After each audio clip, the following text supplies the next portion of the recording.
Hi sweeties. So இன்றைக்கி புது வீட்டில் பால் காய்ச்ச போகிறோம். ஸோ அதுக்கு தான் சீக்கிரமாகவே எந்திரிச்சு ரெடி ஆகிட்டு சாரீலாம் கட்டி ரெடி ஆகியிருக்கேன். அண்டு ஊர்லேருந்து வந்துட்டு நான் சில பாத்திரம் அதுக்கப்புறம் கரண்ட் அடுப்பெல்லாம் எடுத்துகிட்டு வந்திருந்தேன் பால் காய்ச்சறதுக்காக. ஸோ அதெல்லாமே எடுத்து வச்சுட்டு நாங்கள் கிளம்பிட்டோம்.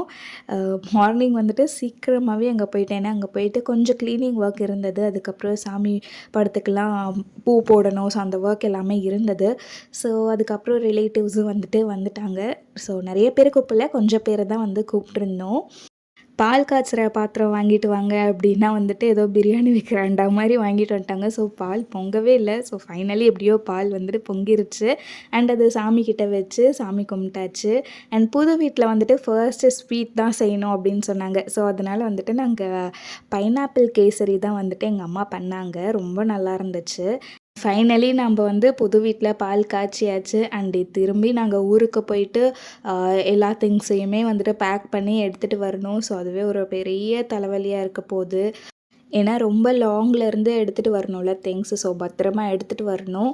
அன்னைக்கு டே எங்களுக்கு ரொம்ப ஜாலியாக போச்சு. அண்ட் இந்த கேட்டை பார்க்கும்போது எங்களோட மொட்டை பையன் ஞாபகம் தான் எனக்கு வந்தது. ஸோ இதுக்கப்புறம் என்னோடய மொட்டை பையனை நான் பார்க்க முடியாதுன்னு நினைக்கும்போது ரொம்ப கஷ்டமாக இருக்குது.